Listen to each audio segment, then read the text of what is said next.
The void between stars held many secrets, but Commander Sarah Chen never expected to find this one. The ESS Pathfinder hung motionless in the darkness, its sensor arrays drinking in data from the battle unfolding before them. Two ships pirouetted through space, one sleek and crystalline, its hull seeming to bend light itself, the other a brutal assemblage of armor and weapons that spoke of nothing but war. Multiple energy signatures from the aggressor vessel, Lieutenant Rodriguez reported from his station, his fingers dancing across the holographic interface. They're using some kind of focused particle weapon I've never seen before. The crystalline ship's shields are failing. Sarah leaned forward in her command chair, her dark eyes narrowing, as she studied the tactical display.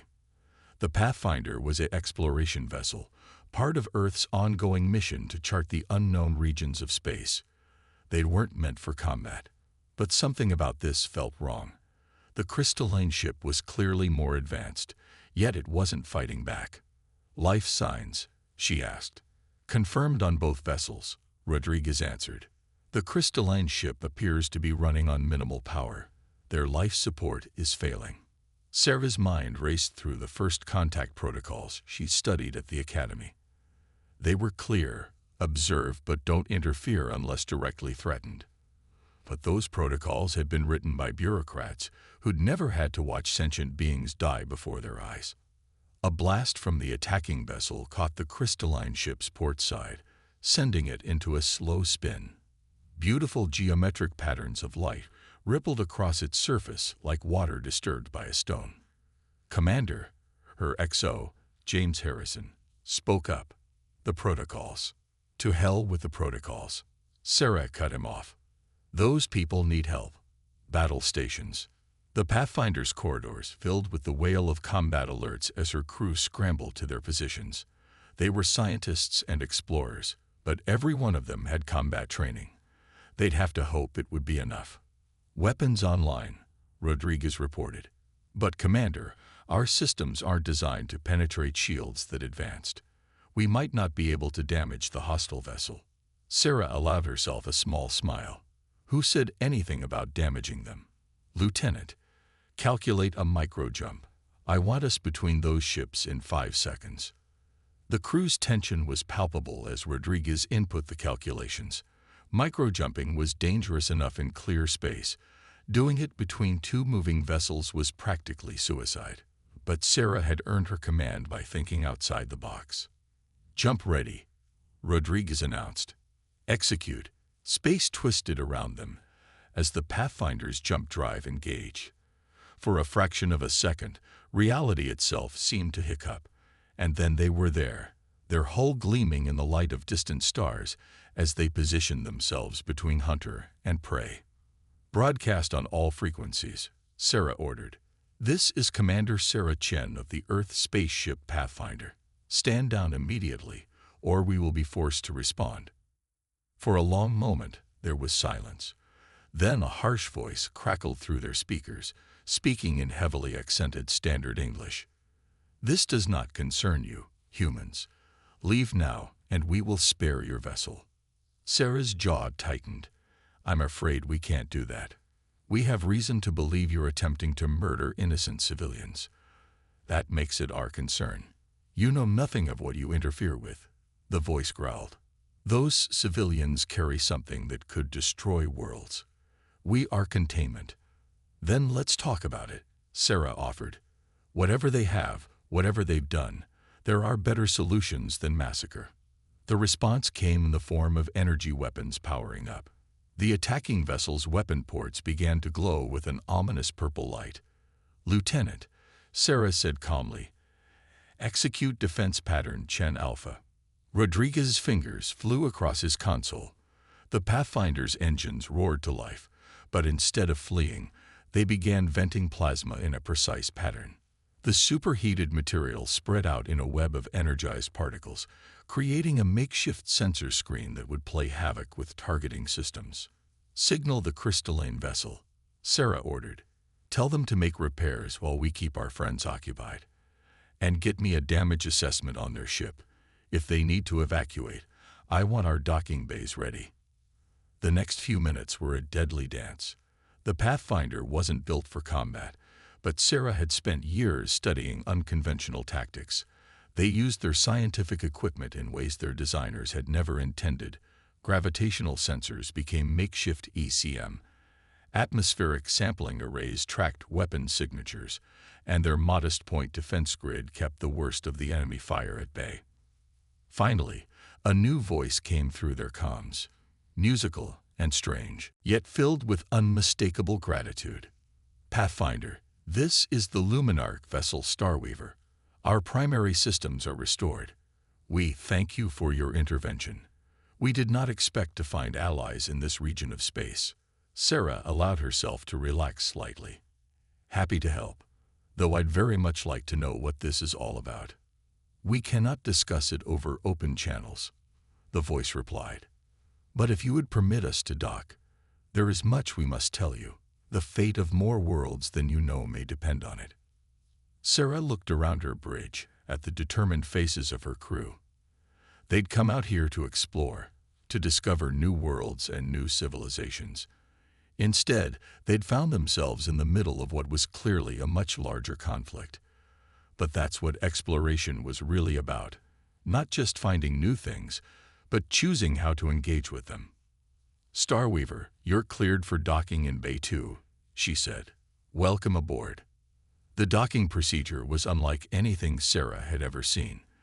The Starweaver's crystalline hull seemed to flow like liquid, creating a perfect seal with the Pathfinder's docking ring, without any of the usual mechanical clamping or pressure equalization. It was as if the two ships had grown together. Atmospheric readings are stable, Rodriguez reported, though Sarah could hear the amazement in his voice. They're matching our environment perfectly. It's like they're reading our ship's specifications in real time.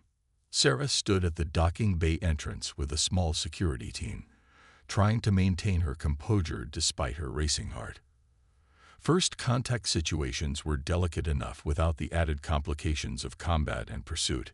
The inner door cycled open with a soft hiss. The beings that emerged from the airlock stopped Sarah's breath. They were humanoid, but that's where any similarity to her species ended. Their bodies seemed to be composed of living crystal, transparent in some places and opaque in others, with swirls of light moving beneath their surface, like aurora borealis trapped in glass. They stood nearly 7 feet tall, and their movements had an ethereal grace that made them appear to float rather than walk. 3 of them entered the Pathfinder, led by one whose crystalline form held deeper, more complex patterns than the others. When it spoke, Sarah recognized the musical voice from their communications. I am Nexus Guide Ilara, the being said, its words somehow perfectly clear despite the alien structure of its face. We are the Luminarch, and we owe you a debt that cannot be easily repaid. Sarah stepped forward, keeping her posture open and non-threatening. Commander Sarah Chen, we're glad we could help, though I have to admit we've broken about a dozen first contact protocols doing so. Something like amusement rippled through Ilara's crystalline form. Sometimes the greatest wisdom lies in knowing when to break rules, Commander. Though I fear our gratitude must be tempered with warning. By helping us, you have placed yourself and your crew in terrible danger. Before Sarah could respond, the ship's alert system blared to life. Harrison's voice came over the intercom. Commander to the bridge. Multiple ships just dropped out of FTL. Same configuration as our attacker. Sarah exchanged quick glances with her security team. Please, come with me, she said to the Luminarch. I have a feeling we're going to need to discuss this quickly.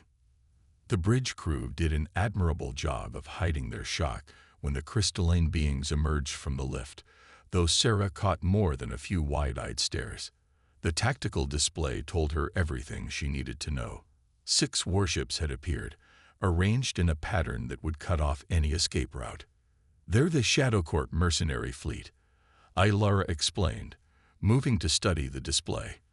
Light patterns beneath their surface grew more intense. The most expensive and ruthless private military force in this sector of space. They've been pursuing us for 3 standard months. What could be worth this kind of resources? Sarah asked, watching as the enemy ships began to move into attack formation. Ailara's form dimmed slightly. We carry the key to technology that could reshape the balance of power in this galaxy. The surge drive, a method of faster-than-light travel that requires no fuel, creates no waste, and can cross the galaxy in days rather than years. The implications hit Sarah like a physical blow. Such technology would revolutionize space travel, but it would also make whoever controlled it virtually unstoppable in military terms. No wonder the mercenaries were pursuing them with such determination. Incoming transmission, Rodriguez announced. The harsh voice from before filled the bridge, but now it held a note of smug satisfaction. Commander Chen, you've had time to reconsider your position. Hand over the Luminarch and their cargo, and we'll allow your ship to leave. Became the pathway for the Luminarch's crystalline technology to infiltrate their vessels. Where it spread, it brought chaos. Weapons systems crashed, engines misfired, and shield generators fluctuated wildly. Multiple targets experiencing critical system failures, Harrison reported, unable to keep the amazement from his voice. Their fleet coordination is breaking down.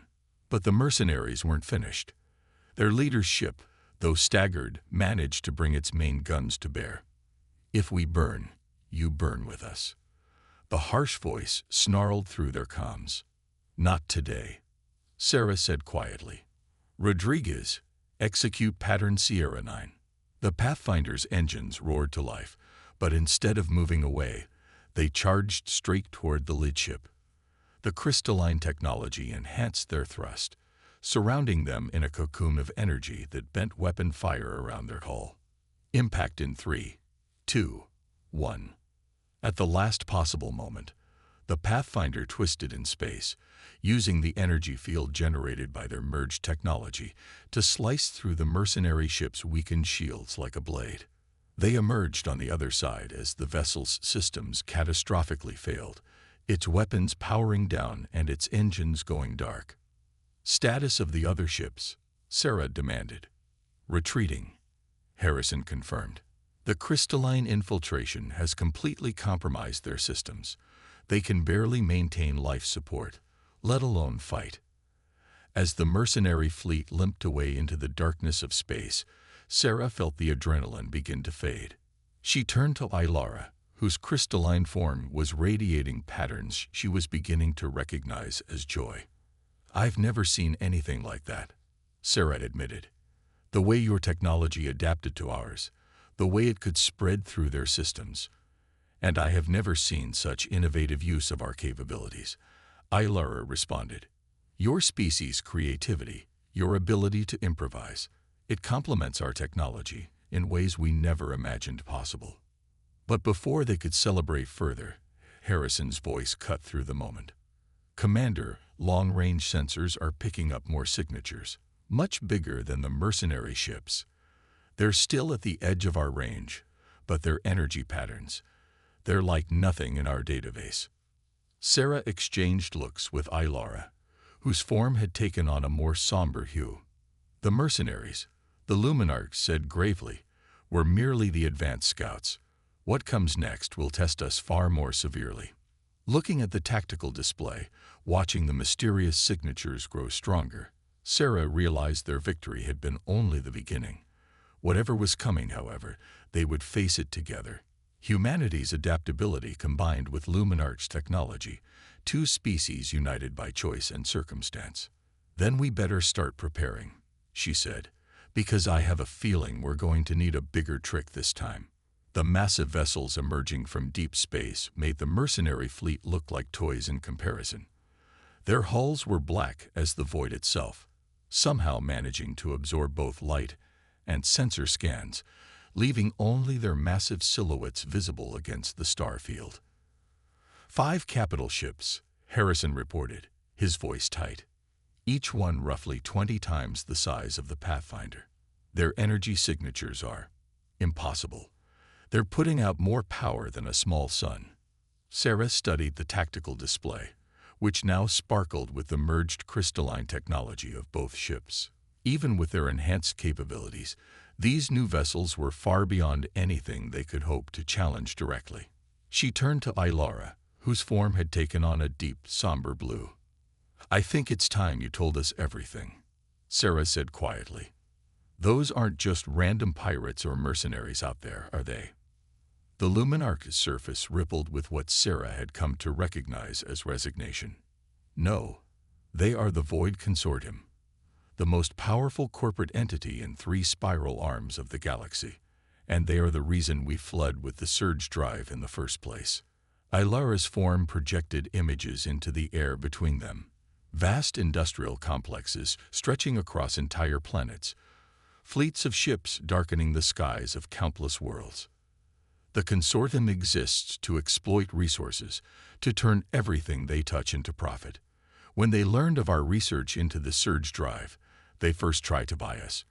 When we refused, they tried to take it by force. "But why run?" Sarah asked. "Your technology is incredible. Surely you could have defended yourselves." A bitter laugh, like crystal chimes in a storm, emerged from Ilara. "We tried. The consortium doesn't just have ships and weapons. They have influence. They turned our own people against us, corrupted our leadership with promises of wealth and power. Those of us who remained true to our principles were branded as terrorists, extremists who would deny our people the benefits of progress." "The mercenaries called you terrorists too," Harrison noted. "Said you had something that could destroy worlds." "They weren't entirely wrong," Ilara admitted. "The surge drive, in its pure form, doesn't just enable faster-than-light travel. It taps into the fundamental forces that bind reality together. In the wrong hands, with the wrong modifications, it could be used to tear space itself apart." Sarah finished, the horrifying implications becoming clear. "You're not just protecting a new form of propulsion. You're preventing someone from gaining the power to hold entire star systems hostage." "Precisely." Ilara's form brightened slightly. "That is why we chose to run, to keep the complete designs out of their reach.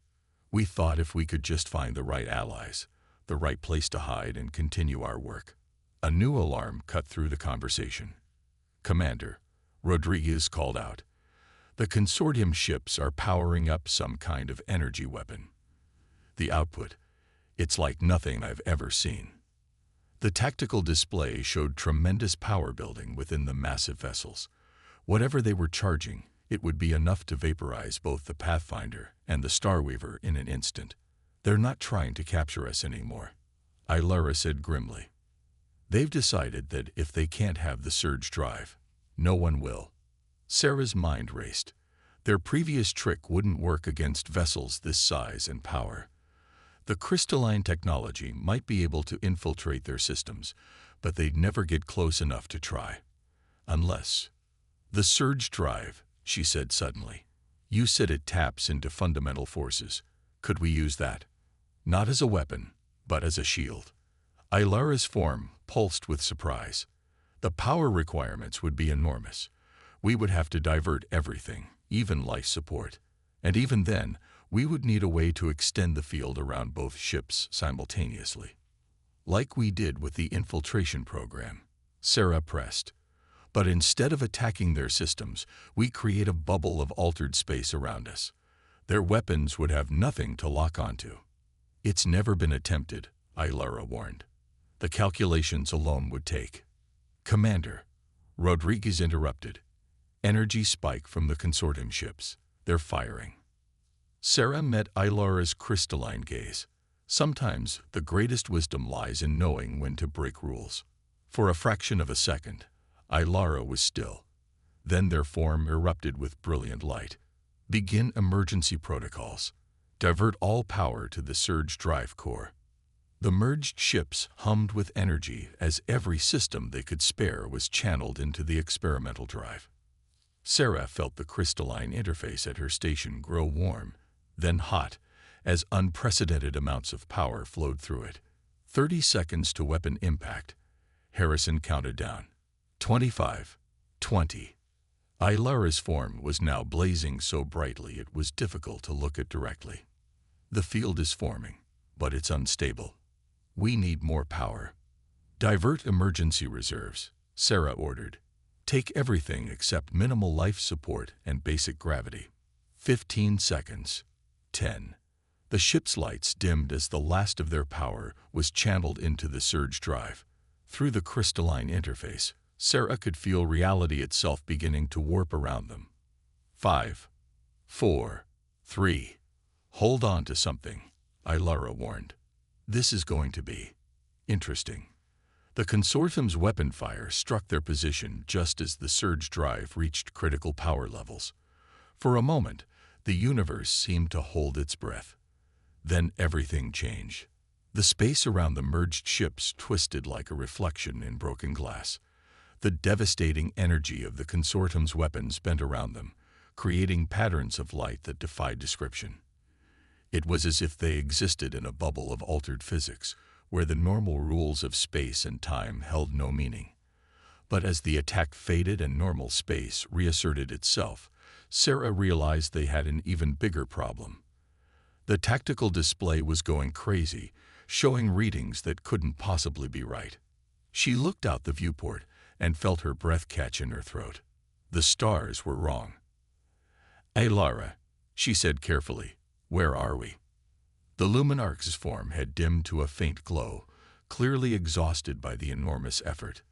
"That is a very good question, Commander. It seems our defensive measure had some unexpected side effects." As they stared out at an unfamiliar starfield, Sarah realized that they had just made a discovery that would change everything, not just for humanity or the Luminarch, but for the entire galaxy.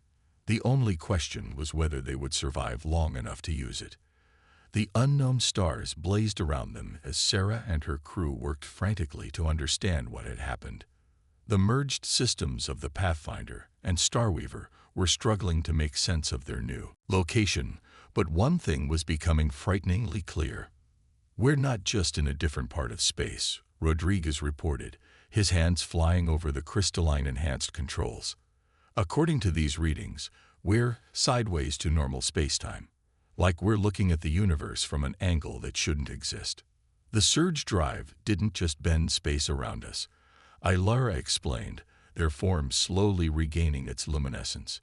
"It pushed us into what we theorized but never dared to test, a parallel layer of reality where the fundamental forces work differently, a space between spaces." Sarah watched as the tactical display tried to render their surroundings. Normal space was visible, but distorted, like looking at the surface of a pond from underwater. The massive consortium ships appeared as dark shadows, seemingly frozen in the moment of their attack. "Can they follow us here?" she asked. "No," Ilara replied. "But we cannot stay. This space, it's not meant for normal matter. Already our hulls are experiencing strain from forces we barely understand." As if to emphasize the point, a groaning sound echoed through both ships. The crystalline technology that bound them together flickered ominously. "We need to get back," Sarah said. "But maybe we can use this. The consortium doesn't understand what they're really dealing with, do they? They think the surge drive is just a better form of propulsion." Ilara's form pulsed with interest. "What are you suggesting?"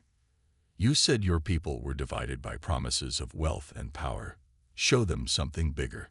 Sarah gestured at the impossible space around them. "Show them this, not as a weapon or a tool for profit, but as a gateway to understanding the universe itself." Before Ilara could respond, Harrison called out in alarm. "Commander, the structural integrity of both ships is failing.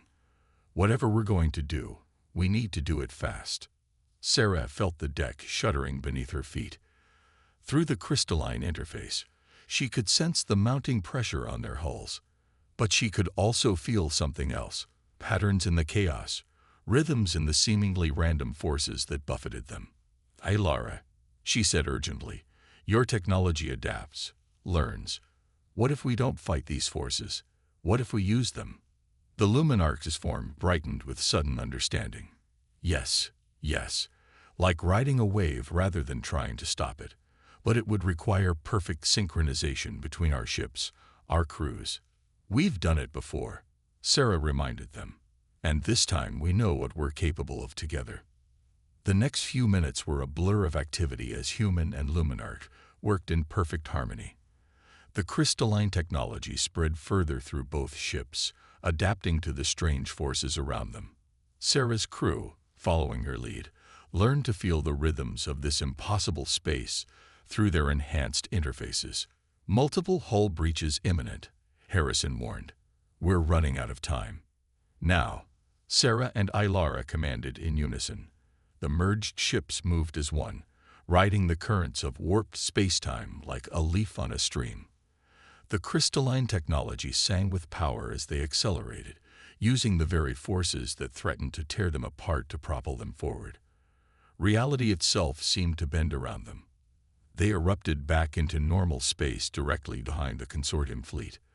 The massive ships were still recovering from firing their weapon, their energy reserves depleted from the enormous assault.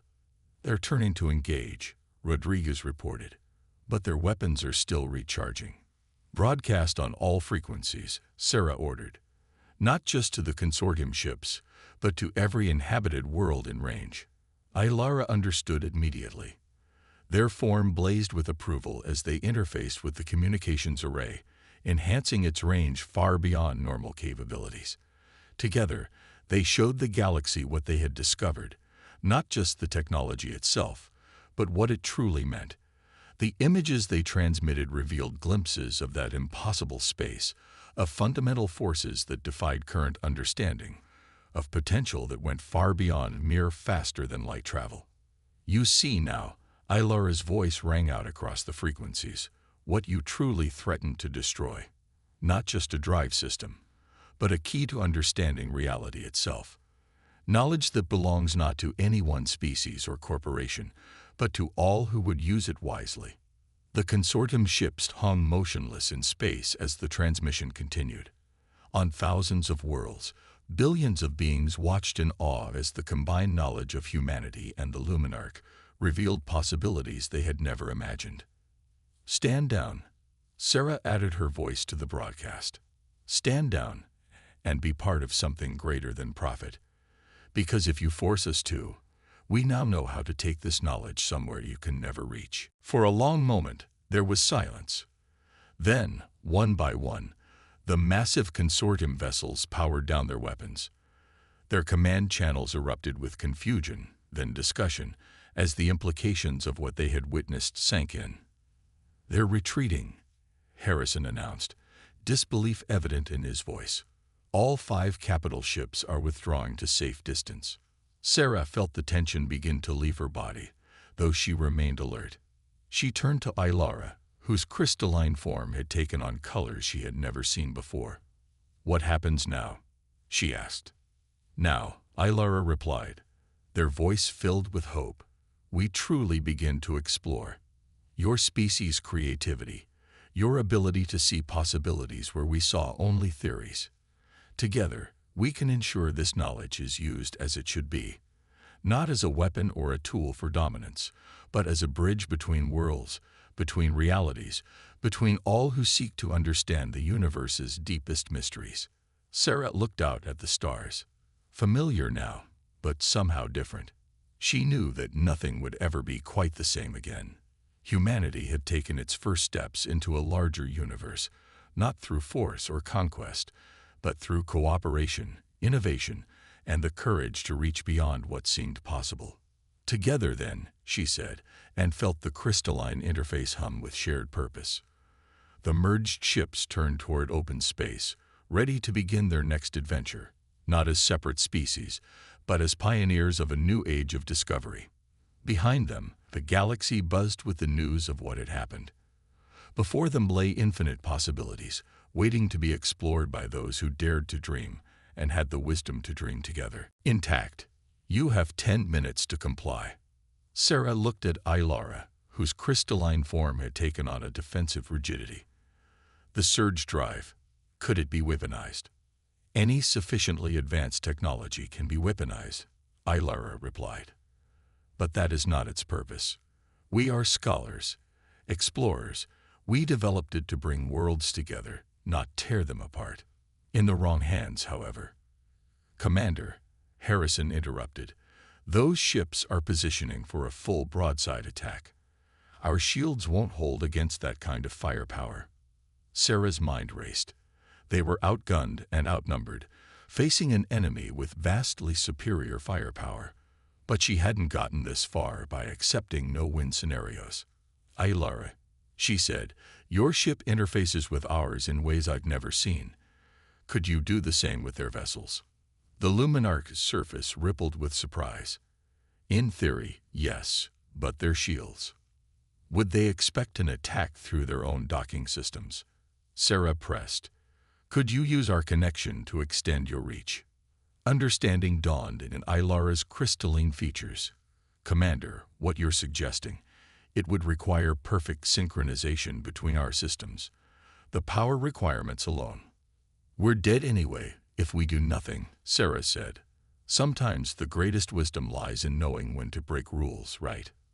For a moment, Aylara was still. Then patterns of light began to race through their form. Yes, it could work. But it will require trust. Complete integration between our ship systems. We would be vulnerable to each other. Sarah looked around her bridge, at her crew who waited for her decision. Then she looked at the tactical display, where the mercenary ships drew ever closer. Finally, she looked at Aylara. These strange crystalline beings who had developed something that could change everything, and chosen to protect it rather than exploit it. How do we begin? The merger between the Pathfinder and Starweaver defied everything Sarah thought she knew about spacecraft systems. The crystalline technology of the Luminarch spread through her ship like living frost, transforming solid metal into something that pulsed with otherworldly energy. Her crew worked alongside the alien beings, human hands and crystalline appendages moving in concert as they prepared for their desperate gambit. Power synchronization at 80%, Rodriguez reported, his station now a hybrid of Earth technology and Luminarch crystal. "But Commander, the mercenary ships are charging weapons. We're almost out of time." 7 minutes until their deadline, Harrison added grimly. Sarah stood at her command station, which had transformed into a crystalline interface that responded to her thoughts as much as her touch. Beside her, Aylara's form pulsed with complex patterns of light as they directed the integration of their systems. "The key," Aylara explained, "is that our technology doesn't just interface with other systems. It learns from them, adapts to them. Your ship's systems are remarkably resilient. The combination is extraordinary." Sarah watched as new tactical options appeared in her mind through the crystal interface. The Pathfinder's scientific instruments, combined with Luminarch's technology, gave them capabilities she'd never dreamed possible. But would it be enough? "Commander Chen," the mercenary leader's voice cut through their preparations, "you have 5 minutes remaining. Choose wisely." Sarah squared her shoulders. "Send a response. Tell them we're preparing to surrender the Luminarch's cargo." She looked at Aylara. "Let's make them believe it." The next few minutes were a blur of activity. The Pathfinder's docking bay doors opened, appearing to prepare for a transfer. The mercenary ships adjusted their positions slightly, their attention focused on the apparent surrender. "Power synchronization at 95%, Rodriguez announced. "All systems are ready." Sarah took a deep breath. "Aylara." The Luminarch's form brightened. "The connection is stable. We can begin." "All hands," Sarah broadcast throughout both ships. "Brace for emergency maneuvers. Execute Operation Trojan Horse on my mark." The mercenary ships drew closer, their weapons still trained on the Pathfinder, but their docking systems beginning to power up in anticipation of claiming their prize. They never expected what happened next. Mark. The merged systems of the Pathfinder and Starweaver surged into action. The crystalline technology that had spread throughout Sarah's ship suddenly extended outward, riding the electromagnetic waves of their own sensor suites. It was like a virus made of light, seeking the active docking protocols of the mercenary vessels. "They're detecting the intrusion," Rodriguez reported tensely. Shields are adapting. Too late, Ilara said with satisfaction. We're already inside their systems. The mercenary ship's docking mechanisms, their least protected systems.